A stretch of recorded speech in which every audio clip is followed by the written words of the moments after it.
പിതാവിൻ്റെയും പുത്രൻ്റെയും പരിശുദ്ധാത്മാവിൻ്റെയും നാമത്തിൽ ആമേൻ. ഇന്ന് മെയ് 2-ാം തീയതി വെള്ളിയാഴ്ച. അമ്മേ പരിശുദ്ധമ്മേ, അമ്മേ പരിശുദ്ധമ്മേ, ദൈവമാതാവേ, കൃപാസനത്തിലൂടെ ഞങ്ങൾക്കും ഞങ്ങളുടെ ദേശത്തിനും അമ്മ മധ്യസ്ഥം തേടി തന്ന എല്ലാ അനുഗ്രഹങ്ങൾക്കും കൃപകൾക്കും ഞങ്ങളിപ്പോൾ ഹൃദയം നിറഞ്ഞ നന്ദി പറയുന്നു. അമ്മേ പരിശുദ്ധമ്മേ, ദൈവമാതാവേ, 2004 ഡിസംബർ 7-ാം തീയതി ഉച്ചകഴിഞ്ഞ് 2:30 കൃപാസനത്തിൽ സംഭവിച്ച അമ്മയുടെ പ്രത്യക്ഷപ്പെടലിനെ കുറിച്ച് തിരുസഭയ്ക്ക് സമർപ്പിച്ചിരിക്കുന്ന പഠനരേഖകളുടെ മേൽ സഭാത്മകമായ പഠനം ആരംഭിക്കുവാൻ ഞങ്ങൾ പ്രാർത്ഥിക്കുന്നു.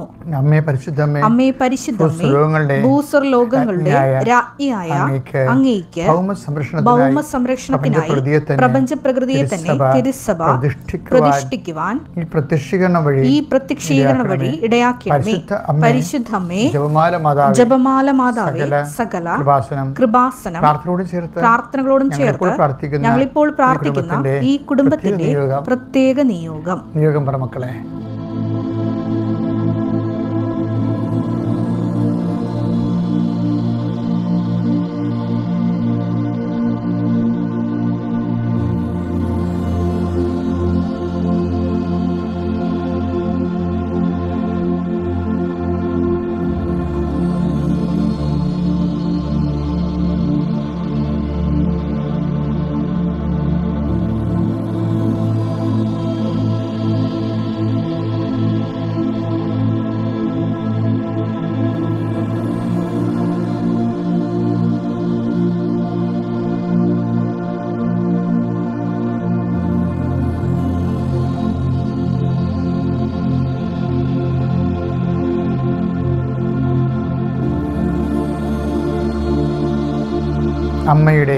അമ്മയുടെ പ്രത്യക്ഷീകരണത്തിന്റെ ഈ അനുഗ്രഹവേളയിൽ ഞങ്ങൾക്ക് സാധിച്ചു തരുവാൻ കനിയണമേ.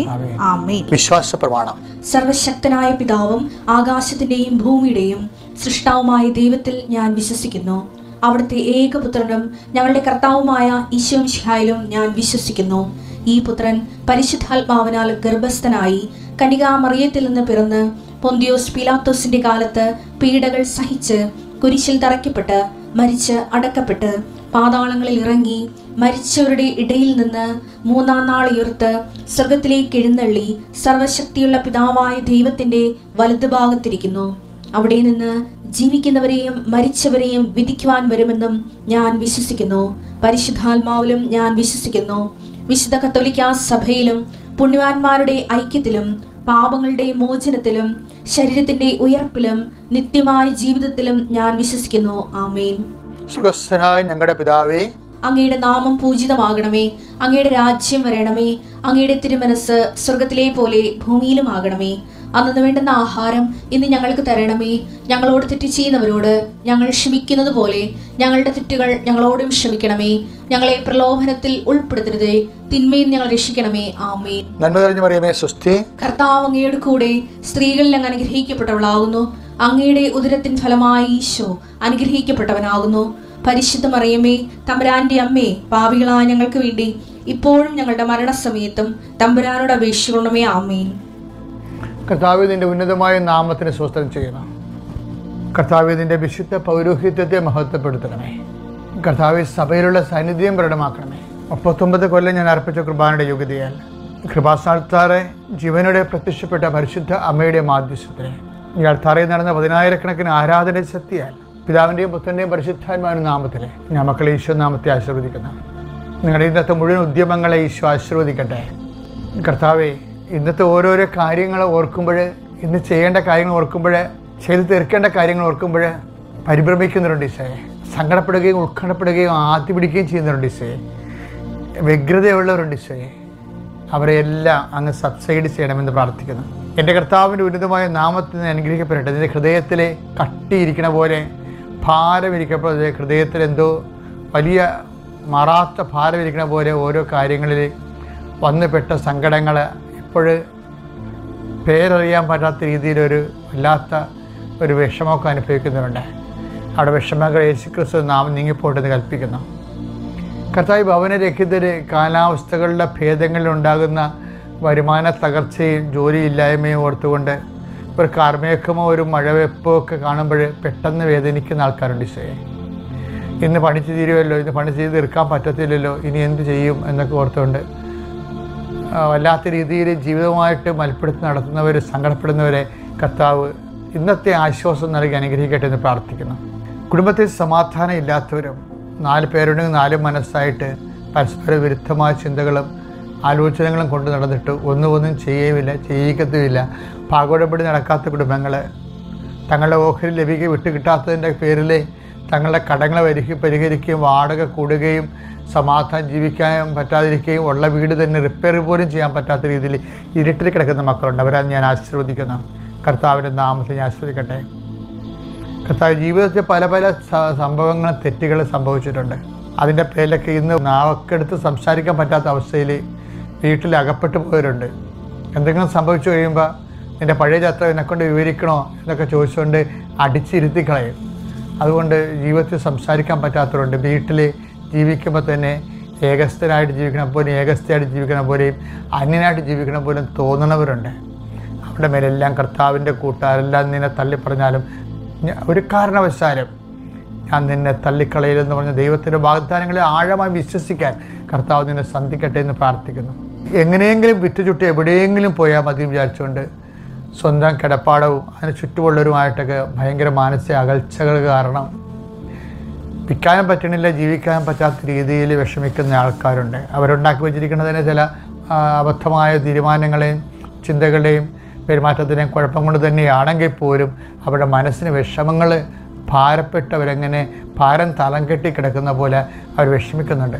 അവരുടെ മേലെ കർത്താവ് തീരുമാനമെടുക്കാൻ, അവർക്ക് ആശ്വാസപരമായ നടപടി എടുക്കാൻ കർത്താവിനെ അനുഗ്രഹിക്കട്ടെ പ്രാർത്ഥിക്കുന്നു.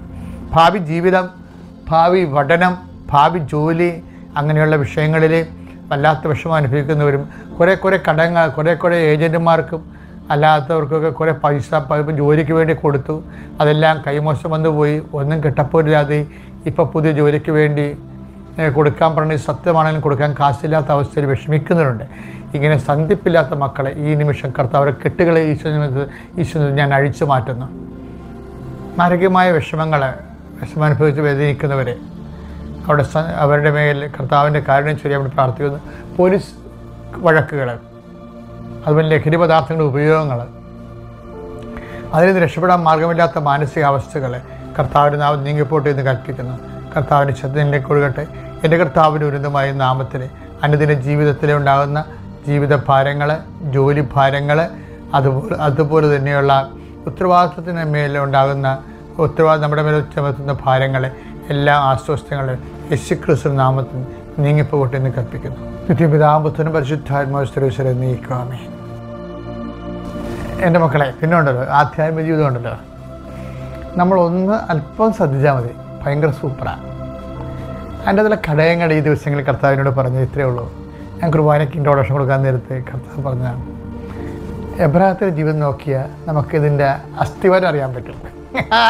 ആധ്യാത്മിക ജീവിതത്തിൻ്റെ അസ്ഥിവാരം. എബ്രാഹത്തിനോട് ദൈവം എന്താ പറഞ്ഞത്? 1 വിട്ടുപോരുക, 2 എന്താണ്? തിരിച്ചു പോകരുത്, 3 എന്താണ്? എൻ്റെ മുമ്പാകെ നിൽക്കുക, വിശുദ്ധി പാലിക്കുക. അത്രേ ഉള്ളൂ. ഉൽപ്പത്തി 12:1 കർത്താവ് അബ്രാമിനോട് അരുളി ചെയ്തു, നിന്റെ ദേശത്തെയും ബന്ധുക്കളെയും പിതൃഭവനത്തെയും വിട്ട് ഞാൻ കാണിച്ചു തരുന്ന നാട്ടിലേക്ക് പോവുക. ഉൽപ്പത്തി 24:5-6. അപ്പോൾ ദാസൻ ചോദിച്ചു, ആ സ്ത്രീക്ക് റബേക്കയ്ക്ക് എന്നോടുകൂടെ ഈ നാട്ടിലേക്ക് പോരാൻ ഇഷ്ടമില്ലെങ്കിലോ അങ്ങ് വിട്ടുപോകുന്ന നാട്ടിലേക്ക് അങ്ങയുടെ മകനെ ഞാൻ കൊണ്ടുപോകണമോ? അബ്രാഹാം പറഞ്ഞു, എന്റെ മകനെ അങ്ങോട്ട് കൊണ്ടുപോകരുത്. പെണ്ണ് കിട്ടില്ലെങ്കിലും കുഴപ്പമില്ല, തിരിച്ച് പഴയ പാപത്തിന്റെ ലോകത്തേക്ക് തിരിച്ചു പോകരുത്. അതാണ് വിഷയം. ഉൽപ്പത്തി 24:8. എന്നാൽ ആ സ്ത്രീക്ക് നിന്നോട് കൂടെ പോരാൻ ഇഷ്ടമില്ലെങ്കിൽ എന്റെ ഈ ശപഥത്തിൽ നിന്ന് നീ വിമുക്തനാണ്. എന്റെ മകനെ അങ്ങോട്ട് തിരികെ കൊണ്ടുപോകരുതെന്ന് മാത്രം. അപ്പൊ രണ്ട് കാര്യങ്ങളില്ലേ. ഒന്ന്, വിട്ടുപോരുക, ദൈവത്തെ നിരക്കാത്ത ജീവിതാവസ്ഥകളിൽ നിന്ന് വിട്ടുപോരുക. രണ്ടെന്താണ്, അത്യാവശ്യ കാര്യം വന്നത് മകനെ പെണ്ണ് കാണുന്ന ഒരു കാര്യമാണേ. മകന് ജീവിത പങ്കാളിയെ എടുക്കുന്ന പ്രധാനപ്പെട്ട ഒരു കാര്യമാണ്. അപ്പോൾ ആ കാര്യത്തിൽ പോലും തിരിച്ചു പോകേണ്ട ഒരു സാഹചര്യം വന്നാൽ പെണ്ണ് കെട്ടില്ലെങ്കിലും കുഴപ്പമില്ല, പക്ഷെ എന്നാലും ദൈവത്തിൽ നിന്ന് അകന്നു പോകരുത്, ദൈവവചനത്തിൽ നിന്ന് അകന്നു പോകരുത്. അതാണ് അത് നിങ്ങൾ ഓർക്കുന്നത് പാടല്ലേ? അങ്ങനെയല്ല, പാടാക്കാണ്. ഇതിന് ദൈവത്തിൻ്റെ വചനങ്ങൾ അനുസരിച്ചാണ് നമ്മൾ ജീവിക്കാൻ അത്യുത്സാഹവും ആഗ്രഹം കാണിച്ചു കഴിഞ്ഞാൽ നമുക്കൊരിക്കലും ദൈവം അങ്ങനെ ഒരു അവസ്ഥ കൊണ്ടുവരികയില്ല. ഈ പഴയ ആൾക്കാർക്ക് ഈ അവസ്ഥകൾ വരണത് എന്താണെന്നറിയാവോ? പാപത്തിലേക്ക് പോകാനുള്ള അവസ്ഥകളും അതുപോലെ തന്നെ ജീവിത ചൈതന്യം നഷ്ടപ്പെടുത്താനുള്ള അവസ്ഥകൾ ആർക്കാണ് വരുന്നത്? ആ നഷ്ടപ്പെടുത്തിയിട്ടും ആ ചൈതന്യം ഉണ്ടായിട്ടും വലിയ കഥയൊന്നും ഇല്ലാത്ത ആൾക്കാർക്കാണ്, അത് നഷ്ടപ്പെട്ടാലും കുഴപ്പമില്ല എന്നുള്ള ആൾക്കാർക്കാണ് അതുപോലെ നഷ്ടപ്പെടുന്നത്.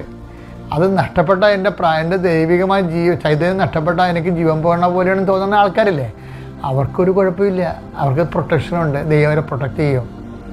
അപ്പോൾ ഇപ്പം ഈ കാലങ്ങളിൽ ഉണ്ടാകുന്ന എല്ലാ പാപവും പാപകരമായ ജീവിതവും അതെല്ലാം എന്താ പറയുന്നത്, നമ്മളുടെ നേച്ചർ അനുസരിച്ചാണ് നമ്മൾ വീഴണത് അതിൻ്റെ അകത്ത്. അപ്പം അതിനാണ് നമ്മളൊരു ബലം പ്രയോഗം എന്ന് പറയണത്. ബലപ്രയോഗം എപ്പോഴും നടത്തേണ്ടി വരും. അല്ല ഈസി എന്ന് വെച്ചാൽ ഞാൻ ഈസി ആയിട്ടാണ് പറഞ്ഞെങ്കിലും ഈ ബലപ്രയോഗം ഉണ്ടാകും. അതുകൊണ്ട് ഈശോ പറഞ്ഞു, സ്ഥാപിതൻ്റെ കാലം മുതൽ ഇന്ന് വരെ ദൈവരാജ്യം ബലവശമായിരിക്കുന്നു, ബലം പ്രയോഗിക്കണം എന്നതിൽ പ്രവേശിക്കുന്നു. ഇതിവിടെ മത്തായി 11:12 സ്നാപയോഹന്നാന്റെ നാളുകൾ മുതൽ ഇന്ന് വരെ, അതായത് അനുതാപത്തെക്കുറിച്ച് ഔദ്യോഗികമായി പ്രഖ്യാപനം ഉണ്ടായത് അന്ന് പോലെയാണ്. പുതിയ നിയമപ്രകാരം അനുതാപത്തെക്കുറിച്ച് ഔദ്യോഗികമായി ദൈവത്തിൻ്റെ നിലപാട് പറഞ്ഞിട്ടുള്ള സ്ഥലമില്ലേ, അന്ന് മുതലാണ് ഈ ബലം പ്രയോഗം വരുന്നത്. അത്രയും ബലപ്രയോഗം പണ്ടില്ലായിരുന്നു, മനസ്സിലായില്ലേ? പുതിയ നിയമം ബലപ്രയോഗത്തിൻ്റെ പുസ്തകമാണ് ശരിക്കും പറഞ്ഞാൽ. പഴയ നിയമത്തിലും ബലമില്ലെന്ന് പറഞ്ഞിട്ട് കാര്യമില്ല. എബ്രാഹത്തിനോട് പറയുന്നുണ്ട്, എന്താ പറയണത്? ഇപ്പം നീ വിട്ടുപോരുക, തിരിച്ചു പോകരുത്, പിന്നെ എന്താണ്, എൻ്റെ മുമ്പാകെ തന്നെ ഉണ്ടാകണം. ഉൽപ്പത്തി 17:1.